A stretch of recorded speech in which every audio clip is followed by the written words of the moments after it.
Um, Assalamu alaikum warahmatullah. I should say good morning.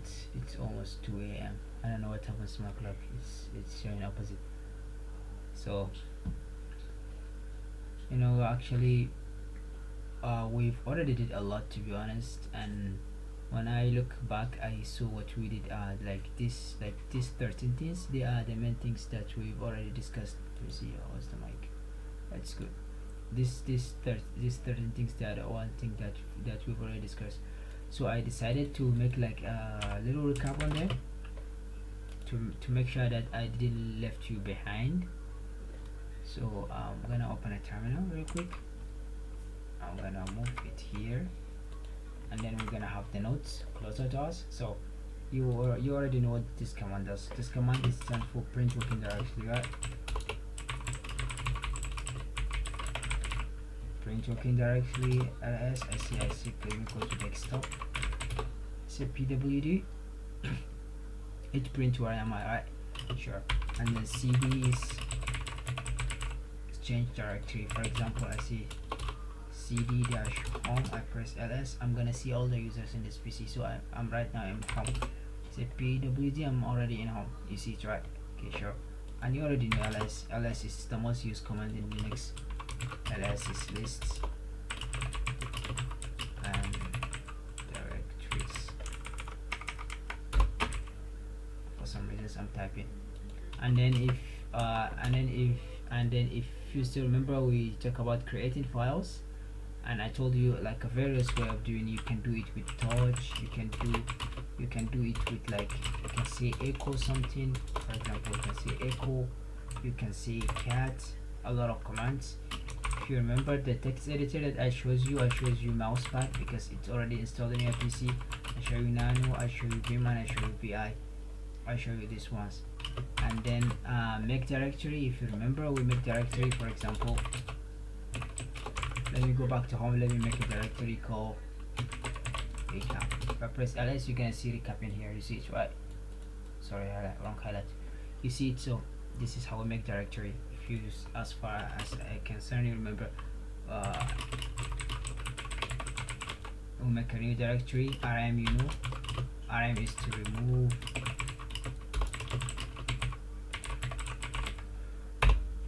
files and directory. For example, I decided I want to remove this recap.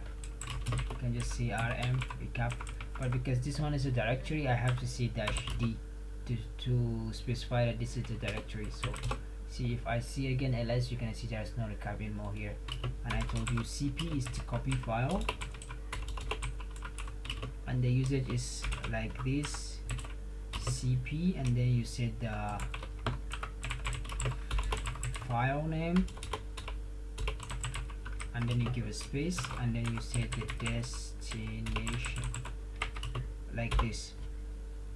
For example, let me just touch a new file. So I decided I want to copy this file to public. I can say cp new file to public. If I go to press ls, you're gonna see new file in there.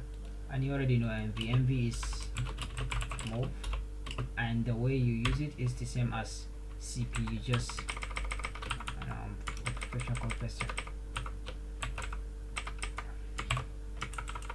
instead of this one, you're gonna call it as mv move. It's basically the same. You say the name of the file and you say the destination. And I told you w, it's w will show you which user and which user they already logged into the system. And then who, it's gonna show you who are you. Who is gonna show you, like, actually w and who, they work the same, but w, it has a lot of informations, but who, it has like a minimized information. So show logged in users.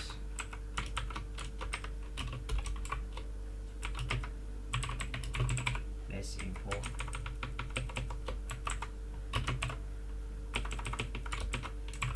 All the info. And then I told you who am I. It's tell you who you are. It's gonna show you your username. Print current username. For example, if I say who am I, like this. You see I'm Black Dracula, and obviously the name I use is Black Dracula, and I show you how to add a user. For example, add new user. I told you use this command.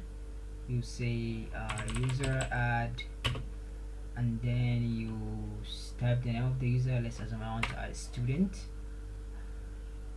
and then you specify. If you say dash m, the student will have a home directory, and you can say dash s to specify the login shell for the user. So I'm gonna use bin bash because this one you have to be a root.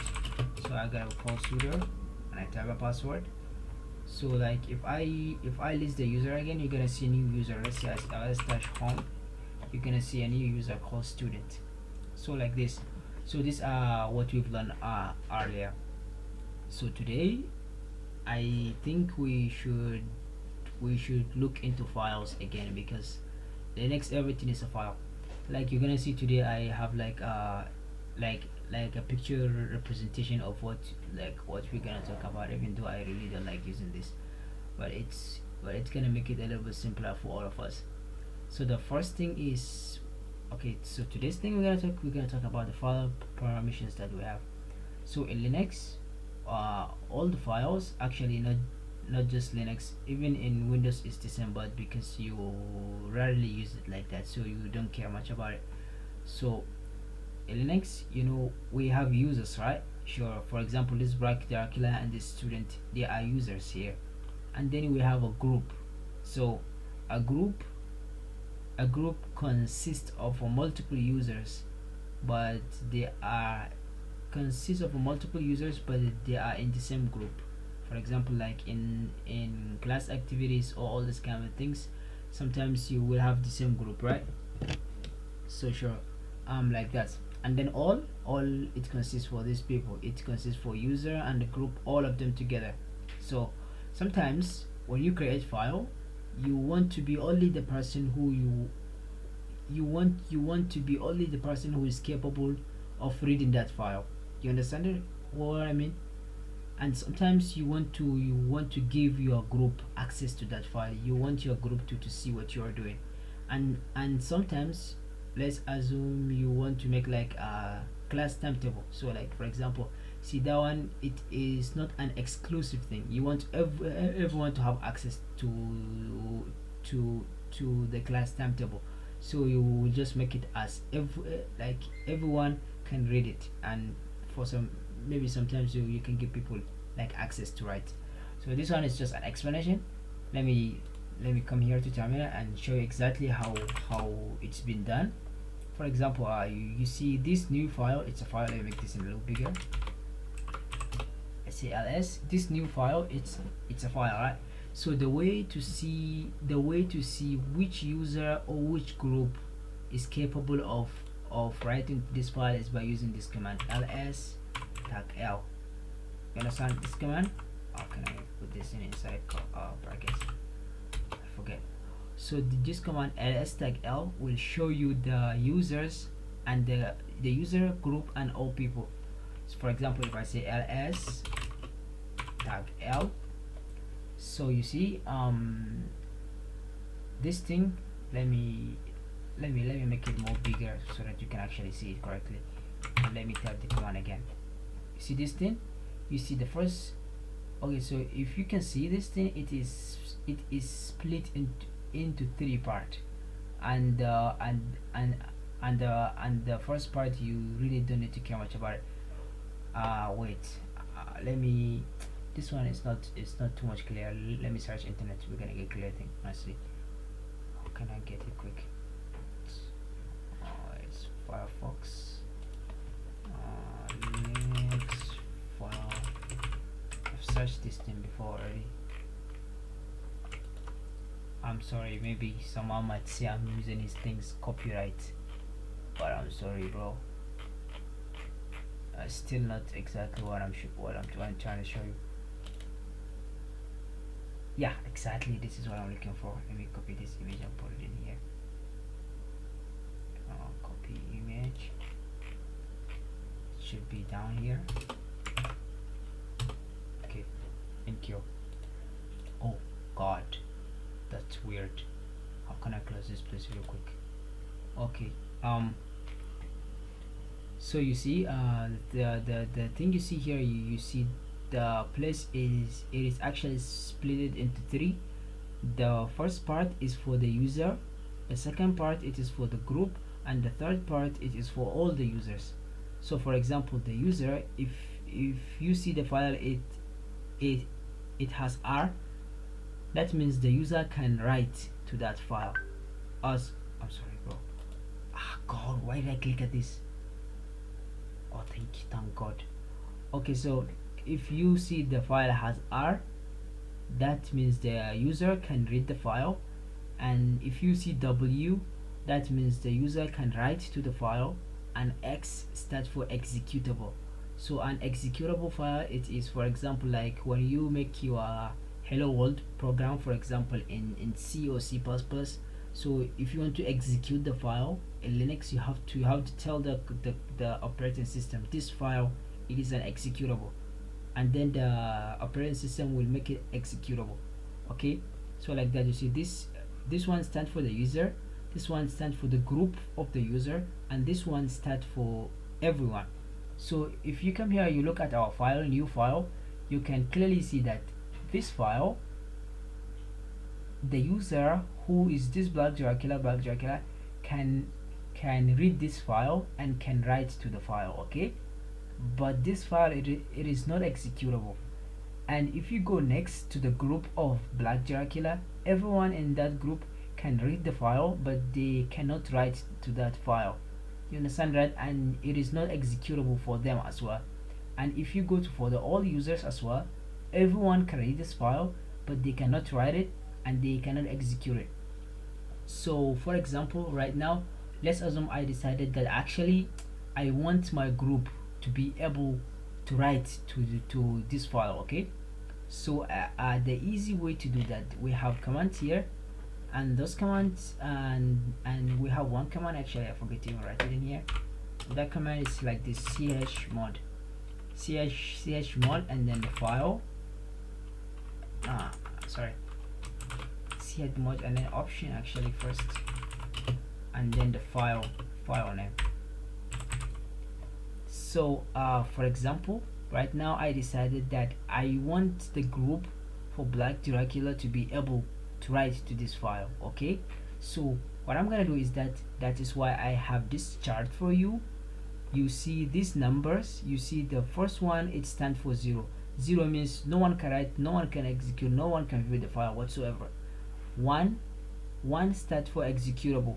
That means like the last bit of the file. You understand, right? Because we started with bit, for example, you say 0 0, like this 0 0.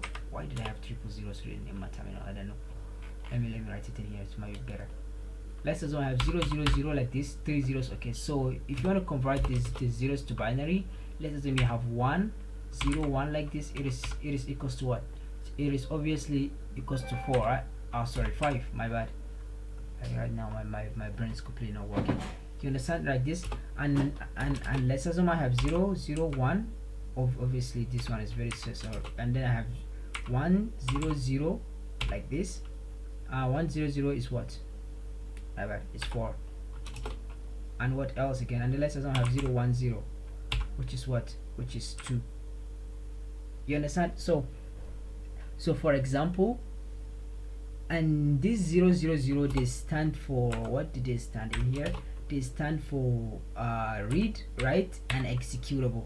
So if I want to make a file executable for only this user, then I'm gonna say chmod, and then I'm gonna say only 1 for this user, and then everyone else is gonna be 0 0 0 like this. So if I make a file like this 1000, let's assume I make this file a new file like this, you know what is gonna happen? You see this RR, it will become empty because I make it to be 0 in here. So that means no one can read the file, even me too. I cannot read this file, I can only execute it. You see, if I press enter, if I press ls-l again, you will see the output. You see that there is only one X. So that means only the user can only execute this file, he can't even read it. That is the file permission. Okay, you understand? So let's assume I decided that I want to read and execute, and then I want my group to read and execute, but I don't want anyone else to read that file. So I'm gonna say chmod. What does read and execute start in here? I'll come. Okay, so sorry, not to read and execute. Actually, I only want them to read and write. So I'm gonna come and search for read and write. You see, read and write it is 6, right? So I'm gonna say chmod 6. This one is me, the user, and then 6 my group, and then this 6 is for me. The next 6 it is for my group. That means I can read and write the file, and then my group too can read and write the file, but all the users, anyone else cannot read, cannot write the file whatsoever. If I press enter right now, if I press ls-l, you're gonna see the output. You see right now the group can read. The group, sorry, me as a user, I can read the file. Me as a user, I can execute. Sorry, I can read and write the file, and my group too can read and write the file. So this is how the Linux file system works. What else should I show you? So honestly, I'm just talking, but I didn't show you like exactly like. Let's assume I tried to write to this file. Okay, let me just scroll up and then find a command to make it all executable. So okay, so let's assume I decided that I want to write to this file. Okay, and a simple way to write is by using the echo, and then I can just say something, and then I can say send it to file. What is the name of the file? New file, like this. What was it will be the error. You see, it showed me that permission denied. Why does it show me permission denied? ls-l show me that, yo bro, you can only execute this file, you cannot read it. You understand, right? So like this, these are the file permissions in Linux. So but let's assume I decided I wanted to read and write this file. So right now, if I do like this, and then if I echo something, it's gonna be successful. And if I press ls, you're gonna see the file. If I press cat new file, cat is for viewing files. You see something is inside this file. The word something is inside the file. So like this is read, write, executable. This is what differentiates a file for the administrator of the PC, and then a file for the normal user. You understand? For example, let's assume I go to the root folder. So like a root folder, it is a folder for the administrator. Okay, you see, I cannot even go to the folder completely. Because if I go to cd dash is like, sorry, I keep saying dash. How do you call this thing? I don't know the name in English. So let's assume I say ls-l and then I say root. You're gonna see what's gonna happen. I can't even read the root. But let's assume I say ls-l dash. It's gonna show me a lot of things I wanna see. But I'm just gonna show you the root that I'm always trying to go in there. If I come, where is root? R. You see root? Only the user can read, write, and execute. But I am not root. So this is the reason why I cannot even read it, I cannot write it. No one can read it, write it. Only the user and sorry, only the owner of the file. And the owner of that file, his name is what? His name is root. And his group is root. Okay, actually I still didn't show you everything exactly. Let me go back to home directory. Let me go back to the public where I was before. Okay, so again, ls tag l again. Okay, so this one, it shows you the file hierarchy of the system, sure, but this one, this black Dracula and this black Dracula, this one show you the username, and this one show you the user group. You understand, right? And if you want to see the group of the user, you can use the command id. If I use command id, you're gonna see uid is the username, gid is the group name. You see the groups. I am in this group called Black Dracula. Okay, so what else again? ls tag l again, because this is very important, because you have to know the files that you are capable of using or writing. This is the username, this is the group that the user belongs to, and you already know what are this. These are just date and time, and this is the name of the file.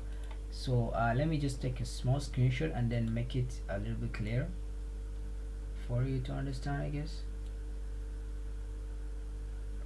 I want to make it big, huge one. Arrow here. Okay, bro. Can you please walk? And then I'm gonna get another arrow here. This one. I'm gonna get another arrow here. Oh my god. I'm stupid. This one. Can I have text, please? This one is the file permission. This one is, what do you call this one? Call this one as a username. Username. User. Come on. User. User group name. You see this one? I'm gonna add this for you because it might be useful information at some point. So go down and paste it in there. And I would highly suggest you to use Typora. This is the name of the application I used. It's very useful. It helps you to organize your notes and things. Maybe it might be useful at some point as well. I guess I finished with trying to explain this one. Actually, no, I didn't.